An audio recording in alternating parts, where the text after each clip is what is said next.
మిత్రులందరికీ నమస్కారం, శుభోదయం, జై శ్రీరామ్, జై హింద్, జై భారత్.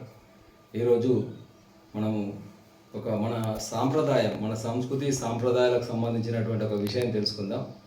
ముఖ్యంగా మనకు మహిళలు అంటే ఆడవారు జడలు వేసుకునే విషయంలో ఎటువంటి విధానాలు పాటిస్తారు, అసలు జడలు ఎందుకు వేస్తారు, ఎన్ని రకాల జడలు వేస్తారు, ఎందుకు అందులో ఉన్నటువంటి అసలు శాస్త్రం ఏం చెప్తుంది, ఎందుకు ఆ విధంగా వేసుకుంటారు అనేటువంటి విషయము నేను చాలా రోజుల నుంచి అనుకుంటున్నాను. ఏ విధంగా ఎందుకు ఈ తేడా ఉంటుందని. ముఖ్యంగా ఆడవాళ్ళు 3 రకాలటువంటి జడలు మనము వేయడం అనేటువంటి జరుగుతుంది. ఒకటి ఏంటంటే ముందుగా 2 జడలు వేస్తారు. అంటే అమ్మాయిలు ముఖ్యంగా, అంటే ఆ అమ్మాయి ఇంకా అమ్మాయిగానే ఉంది, ఆమె చిన్న పిల్లగానే ఉంది, ఆమెకు పెళ్ళి కాలేదు అనేటువంటి అర్థం అన్నట్టు. అంటే వాళ్ళు 2 జడలు వేస్తారు. అంటే జీవుడు అనేటువంటిది, ఈశ్వరుడు అనేటువంటిది రెండుడికి విడివిడిగా సంబంధం ఉందనేటువంటిది ఇక్కడ ఈ 2 జడల విషయం లోపల మనకు తెలుస్తుంది. అదేవిధంగా ఒక జడను వేస్తారు. అంటే ఒక జడను వేసినప్పుడు అంటే తాను తన భర్తతో అంటే పెళ్ళి అయిందని అర్థం. అంటే జీవుడు ఈశ్వర సంబంధం ఇక్కడ, అంటే తను తన భర్తతో సంబంధం కలిగి ఉంది, జీవ ఈశ్వర సంబంధం అనేటువంటిది ఇక్కడ ఉంది. అంటే పెళ్ళి అయిన అమ్మాయిలు ఒక జడ వేయడం అనేటువంటిది ఇక్కడ మనకు తెలుస్తుంది. అంటే శాస్త్రం ఈ విధంగా ఎంత గొప్పగా చెప్పిందో చూడండి. అదేవిధంగా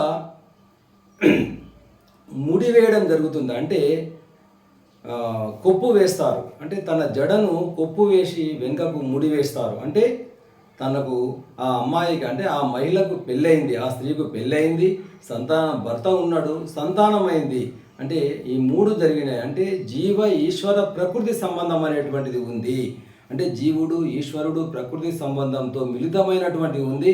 అదేవిధంగా తాను తన భర్త, తన యొక్క పిల్లలు, తన సంతానం విషయంలో, తన సంసారం విషయంలో బాధ్యతలన్నీ కూడా గుట్టుగా ఆ యొక్క ముడి అనేటువంటిది చూపిస్తుంది. అంటే తన సంసారాన్ని గుట్టుగా కొనసాగిస్తుంది అనడానికి సూచనగా తన జడను కొప్పులాగా వేసింది అనేటువంటిది. అంటే 2 జడలు వేసినటువంటి అమ్మాయి అంటే ఇంకా చిన్న పిల్లగానే ఉంది, పెళ్ళి కాలేదనేటువంటి అర్థము.